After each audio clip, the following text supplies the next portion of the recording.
Okay, let's talk supplies. So you need a t-shirt. It can be your normal size. I am using this fabulous LA Diamond t-shirt, one of my favorite queens from season 2 of RuPaul's Drag Race UK. So you grab your t-shirt. You do want to just do a check with your pattern piece, and we'll talk more about how to prep the pattern, but with the pattern cut at the waistline, you want to make sure, you want to do a check like this and make sure that you're going to be able to center the design, because we're going to go for a much more cropped look. So you don't want any design that's going to go down past the waistline and you're going to cut it off. You also want to do a check at the seam allowances of your neckline, that you're going to be able to fit the whole thing in there. And it's okay if you end up getting a little bit of the existing ribbing in a seam allowance. You can kind of work with that. Get creative with the way you're going to fit this in here, and just make sure that you're going to be happy with the way the particular design that you've chosen is going to be centered on your Barbie top. Okay, so beyond that, you're also going to need some ribbing fabric. Ribbing is sold by the yard just like any other fabric, but one difference is that it's often cut in a tube and it's much narrower. So this is 36-inch wide tubed ribbing. I will give you a link for that. And I am going to be using about half a yard for the size I'm making. You'll want a stretch or jersey needle to sew your fabric with, and then polyester thread to match your fabric and your ribbing. And of course, your Barbie top pattern. Okay, let's talk about your pattern and some of the changes you will need to make to it to do this refashion. You're going to need your Barbie top front and back, and remember to cut out the cup size that you're using for the front. Now you'll notice that on the pattern there is a waistline marked in there already. So you're going to add 5/8 of an inch to the bottom of that waistline and then cut there so that we have a seam allowance at your waist. Okay, so do that for the front and the back. You will also need your armhole band pattern piece. That's piece number 5. The only change you're going to need to make to this is the direction of the grain line. You can see how it's going perpendicular with the, or I'm sorry, it's going parallel with the length of the piece. We actually need to make it perpendicular to the current grain line. So you're just going to use a gridded ruler, align with the grain, and then draw a line at a perfect 90-degree angle so that we can cut it out with the direction of the ribbing. Your neck band, piece number 3, you will need, and you don't need to make any changes to that. And then finally, you're going to need to draft your own waistband piece. And this waistband is what gives this look a really cute rockabilly vibe. So it's easy to do, don't worry, it's just a rectangle. And you're first going to need to figure out the length of the waistband that you need. And that should be calculated based on the finished waistline measurement of the top. So since you have your top front and top back out already, the easiest thing to do is to just mark in the seam allowances at the side seams and then just match those. And then measure from this edge to this edge to get the waistline length for half of your waistline, okay? Because this is just half of the pattern. So when I measured mine, it was 15 inches. Now you want your waistband piece to be 80% of that measurement. So get out your handy dandy calculator.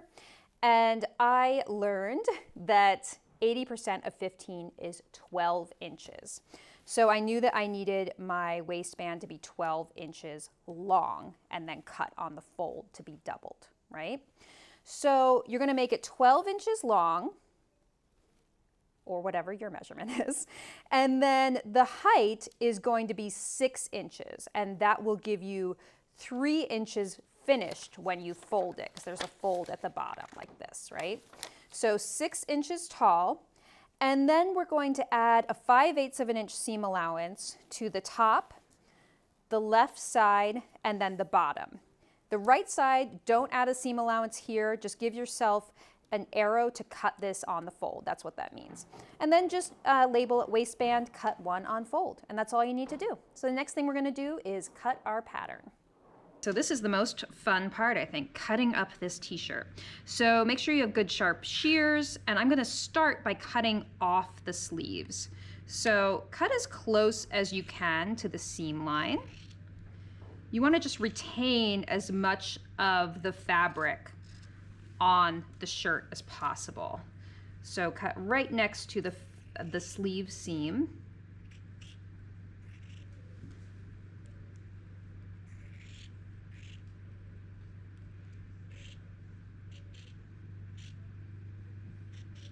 And then you can hang on to these. These are great for making lingerie, for crotch liners. They're also great for just rags around the house, so hang on to your extra fabric.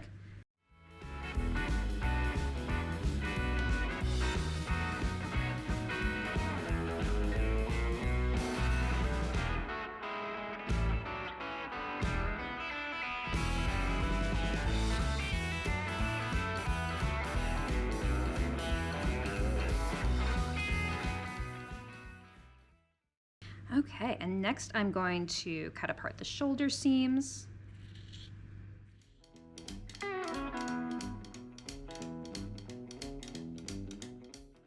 And finally the side seams. It can be helpful to initially press a crease into your shirt, so just press the whole thing flat, centering the design.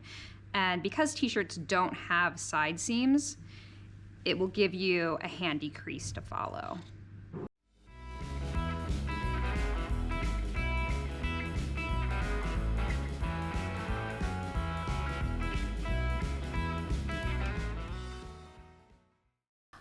Okay, so let's talk about how to cut your t-shirt front out, your Barbie top front.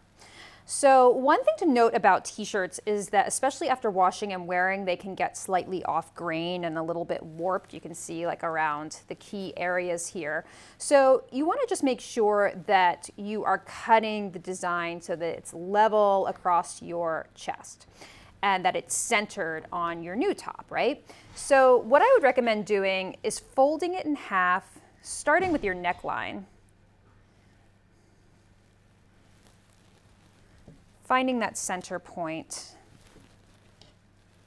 and just think of this as fabric now, right, that you're cutting a design out of. You're finding the center fold. But I want you to take some extra steps here to make sure that your design is level. So one thing you can do is put a pin through the top of your text or whatever your design is and make sure that it's level with the other side of the design. And if it's not, which mine was just slightly off, you can just move one side down to match the other until you're happy with the way the two are aligning. And spend a little time with this. It's worth it in the end. Okay, so once you're happy with the way the design is centered, then you're going to put your top front on here. And anywhere that it looks like you're cutting close, I would recommend drawing in your seam allowances. Okay, so 5/8 of an inch all the way. And here at the top, you want to make sure that you have a little room above your design. So I would say your seam line should be, you know, like at least 1/2 inch above there. And you can see I'm going to get into some tricky territory over here where I'm actually going to be cutting out the original neckline ribbing. It's going to be within my seam allowance, and same thing over here. I'm kind of going off the edge here. Now, this is just sort of like a down and dirty refashion project. So I would say don't worry too much about it, but anywhere that you are short, make sure that you draw in the seam allowance or the seam line on your t-shirt pieces that you're cutting so that you know where to sew. And now I'm going to just treat this like fabric and cut it out.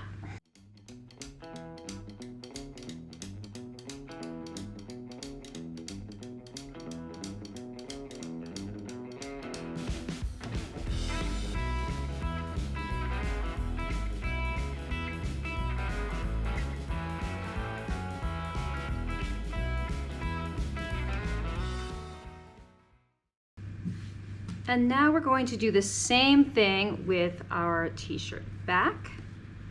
And this is a lot easier because there's no design on the back. So you're really just using this like fabric. All right, so I'm gonna find the best placement for the top back, placing it on the fold.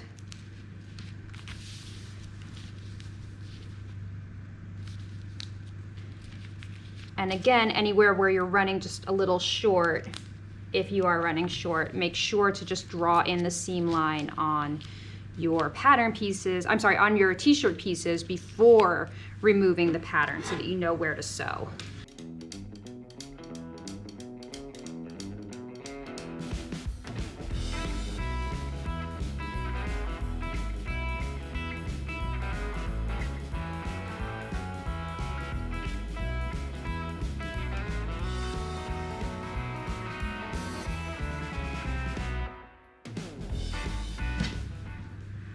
All right, so now we are going to move on to cutting the ribbing.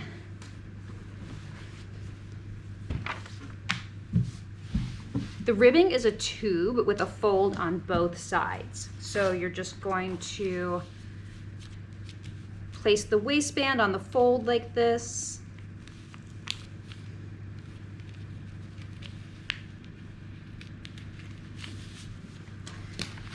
You're going to cut your neckband, aligning it with the edge.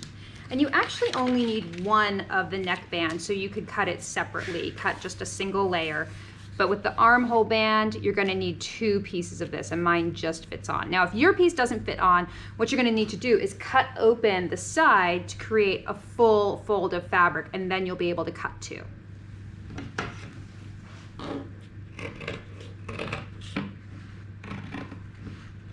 Final thing before we start sewing is to just make sure that you transfer any of your notches by just doing some little slits in the fabric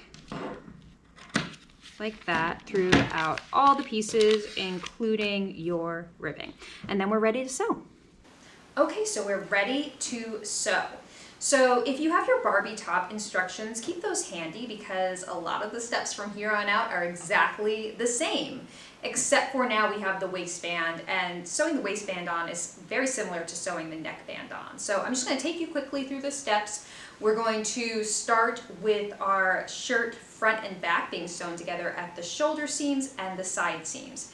Now, if you are making one of the larger cup sizes in this pattern, the F through H cups, keep in mind that you will have the dart.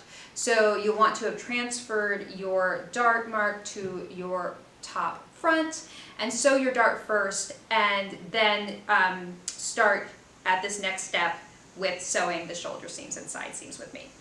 Okay, so take your shirt back and put it right sides together with the top front.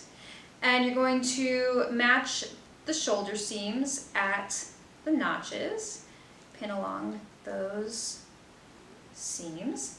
And here's where I was a little worried about the ribbing on the original t-shirt. And you can see it's actually going to be completely within the seam allowance, so you don't even have to worry about it. So you do have a little bit of wiggle room when you're cutting this out with those 5/8 of an inch seam allowances, which is great.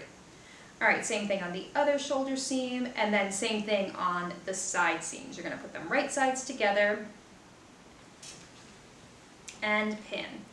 And keep in mind that t-shirts, once you cut them, they do start to roll a little bit at the edges, the raw edges. So you're going to need to just smooth them together as much as possible and pin to hold them in place before you stitch.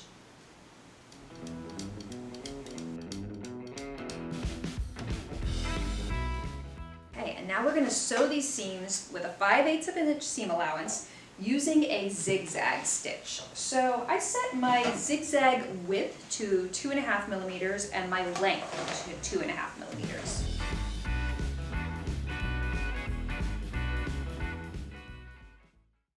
Okay, we've sewn each of those seams, and now we can turn the shirt right side out. Trim away those threads when you get a moment, and look how cute it's looking already.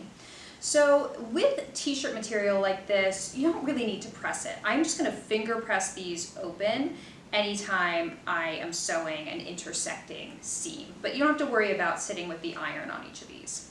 You also don't really have to worry about finishing those seam allowances. I will talk about finishing anywhere we apply the ribbing, But for the seams that we just sewed, it's not as important. They're not going to ravel, and they're fine to just stay in there as they are. All right, so next let's talk about applying the ribbing. So now that we have sewn the shoulder and side seams on the top, we're going to apply the ribbing bands to the neck, the armholes, and the waistband. And the method is pretty much the same for each of those areas of the garment. So once you've got it down on the first one, you're good for the rest of them. So let's look at the neckband first. It's one rectangular piece with these two little notches at the end. You are going to put this right sides together to form a ring, like so. And we're going to sew it along this short end, following that strange little shape we have going with a 5/8 of an inch seam allowance. And you're still using a zigzag stitch here.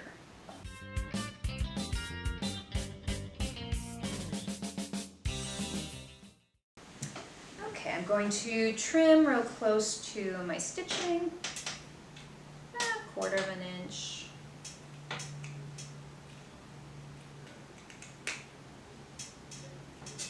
Now we're going to fold this in half, finger pressing these seam allowances open. Fold in half, wrong sides together, so it's now has a lengthwise fold. And you're going to pin the raw edges together, matching all your little notches, matching the raw edges.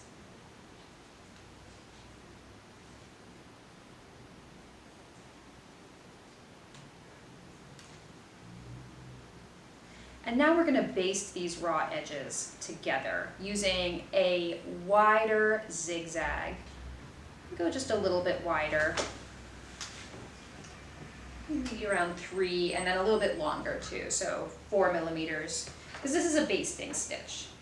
And you can see I'm using a contrasting color thread here just so that you can see it, but you will want to match your thread color.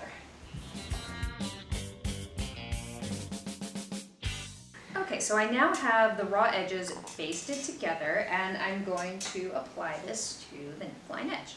So the seam is going to match the center back notch.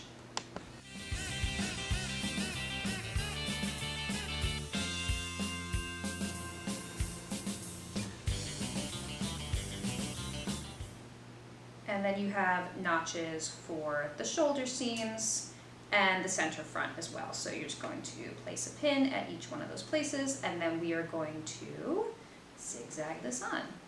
So you'll notice that with the bands, the band is going to be smaller than the opening that you're applying it to. So you're going to need to stretch the band slightly so that it fits the neck hole. Okay, just make sure that you're finger pressing those seam allowances open, and now we're going to go to a sort of like 2.5 wide by 2.5 long zigzag.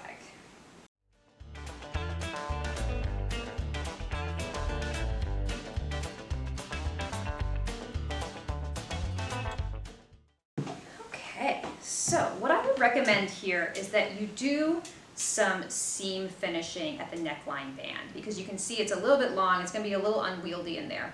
So I actually like to serge my seam allowances together and trim them down as much as I can with the serger, so down to about 1/4 inch or 3/8 of an inch. If you don't have a serger, that's totally fine. You can just trim them down, and if you want to finish them with your machine, you could always do a zigzag over them, but just remember to stretch it slightly as you go, because you want to make sure you're still able to get this over your head. But you can see how cute this is going to look. So I'm going to go ahead and do my seam finishing. I'm going to sew the armhole bands on the exact same way next.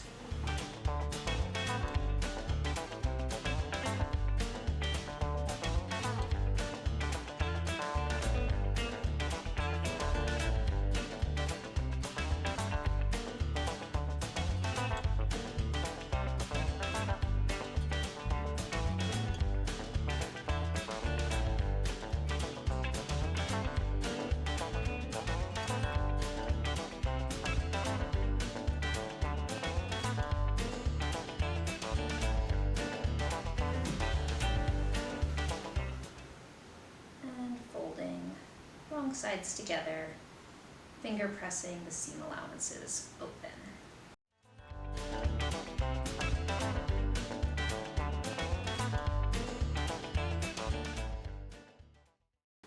Okay, now time to baste these raw edges together.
So I want to walk you through the process of putting the waistband on in a few steps, just because it's slightly different than the others because it's a self-drafted piece. You don't have notches to guide you what matches the side seams, etc. So you can see we have a tube here, a ring with one seam. My preference is to put the seam at center back. I feel like you could match it to one of the side seams, but it can get a little bulky, so why not try to hide it where at least you won't see it, is my reasoning. And you also want to divide this into quarters. So if you've ever sewn on an elastic waistband, like a picot edge elastic waistband, a pair of underwear or something like that, then you'll probably recognize this process. So we're going to find the 4 quarters. You're going to take the seam you sewed, you're going to fold the ring in half and find the opposite point and put a pin there. Now I'm going to match the pin to the center back seam and then fold the 2 opposing points and put a pin on each of those. So now I know, now I've divided this band into quarters, right? Center back, pin, pin, and pin. So this will be the center front, and then these 2 will be the side seams. Okay, so you're gonna need to do the same thing with dividing the center front and center back on the top. Obviously we have the side seams to go by, but then you're going to want to match those. So fold it with the side seams touching, and then put a pin at center back and a pin at center front. Okay, and now that gives us the information we need to know where to match these points so that it's evenly distributed. And what you'll see here, and you remember from when we drafted the piece, it's going to be smaller. Remember, this is only 80% of the length of what you're sewing it to. So you're going to pin it together at the points, right, the match points. So this pin is going to match a side seam, like so. And you'll see there's a lot of slack between the 2. So you're going to need to stretch the ribbing out to get these 2 to match. So here's what you should be seeing is pinned together at 4 points with slack in between each of them on the top, right? Okay, so now we're going to sew them together, and you're going to have to really stretch your band to get it to match your shirt, because the idea is it's going to cinch it in smaller than your waist, and then it's going to stretch when you wear it to give you this cool rockabilly look. Okay, so regular stitch length.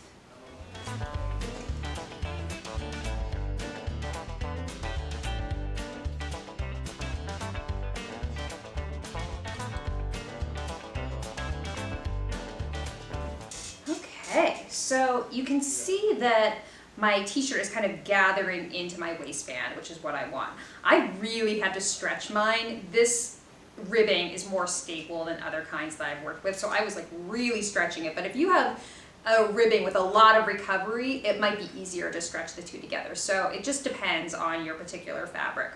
Okay, so the final thing I'm going to do is I'm going to do that seam finishing for each one of these bands. I'm going to go to my serger and trim it down to about 1/4 of an inch to 3/8 of an inch wide, just get a nice neat finish, and then we'll come back and we'll do a final step with some steaming to get that ribbing to recover to its original shape.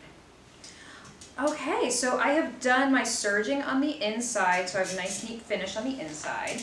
And now I'm just going to give all the bands a little steam, just for a couple reasons. Because I want to get a nice fold at the edge here. And I also want to help, if I stretched it out at all inadvertently while I was applying it, because I had to do quite a bit of stretching, especially on this band, the steam will help it recover and regain its original shape.